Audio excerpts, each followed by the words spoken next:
Hey, so today we're going to be going over how to install a WaterBug Side Sickle assembly. The first thing we're going to do is take out our crossbar member. Our crossbar member should have 2 bolts on the ends.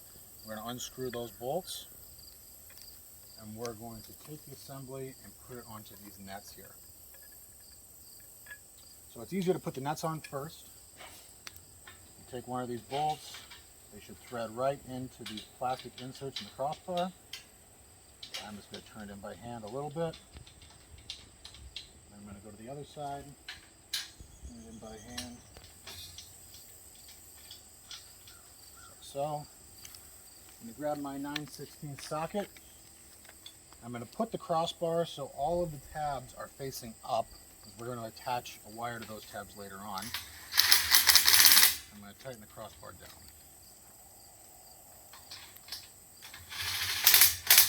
It's important that when you're tightening the crossbar, you don't over tighten it. This is just for stability. It should be able to turn by hand. You don't want it so tight that it can't move. You might strip out the threading. Second thing we're going to do is we're going to take our 2 side sickle motors, the whole assembly, and put these on. Now, you can put them on incorrectly, so you're going to want to make sure that the motor is facing away from the machine. And that'll be true on both sides. So we'll take our motor, line it up with our bolts. There's 2 threaded tabs on each of these. We're just going to line those right up, top and bottom.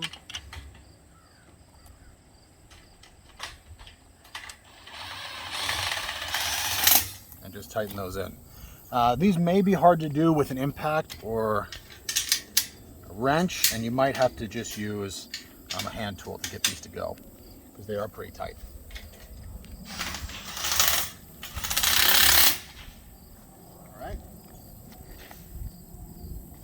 Switch sides here, do the same thing on this side.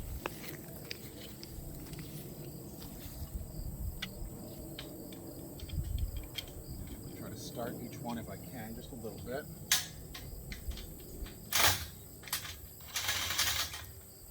Same at the bottom.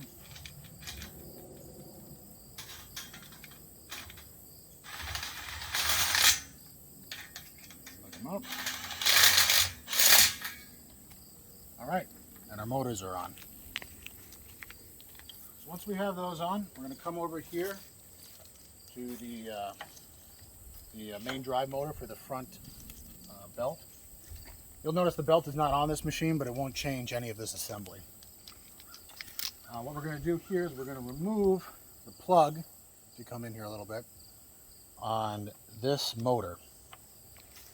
And sometimes you might need a little tool to do this. You just got to take the little tab off, push it down, and it should pull out. There we go. All right, once we pulled the plug out,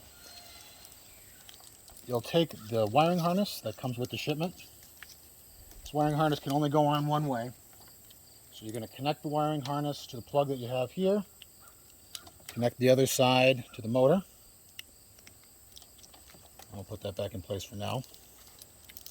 And our last connection we're going to make is the ground. So the ground goes, I've already loosened this bolt, but you'll have to loosen this. The ground goes right into this 9/16 bolt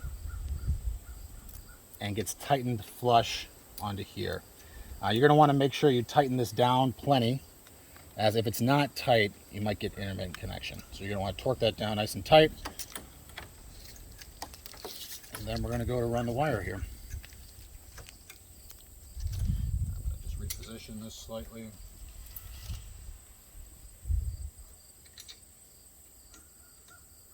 All right. So now that we have that, I'm going to grab some of the zip ties that come with the shipment. And we're going to start from the motor and work our way all the way to the sickles. So the first zip tie we're going to do is just right on the end of this little bar. Just cinch that down, and then we're going to move our way up. You will have to place these 2 tabs, they'll come in the box, right onto the net itself. You'll need these tabs to mount the wiring harness. I've already placed them here, but they're just sticky tabs, and you just put them right on there, very easy to do. We're going to follow the wire right up along here. If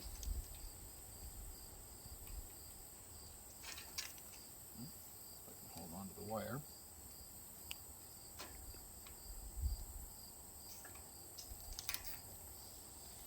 All right.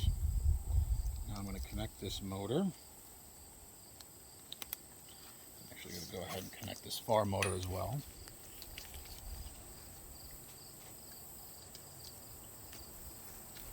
And I'm going to continue to move along here.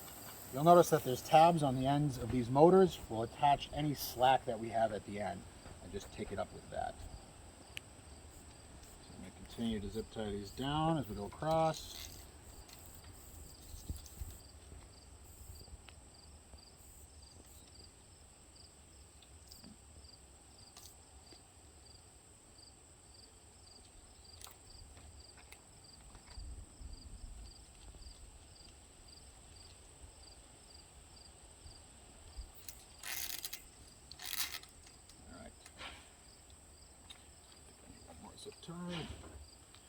Okay, so we got the wiring harness roughly in place. This could be a little bit tighter through here, but you can kind of experiment with what works for you.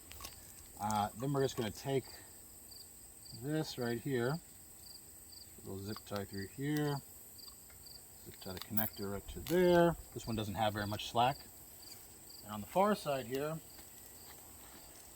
we have quite a bit more slack. So we're just going to kind of take up that extra slack so it doesn't get in the way of the drive pin here as it rotates.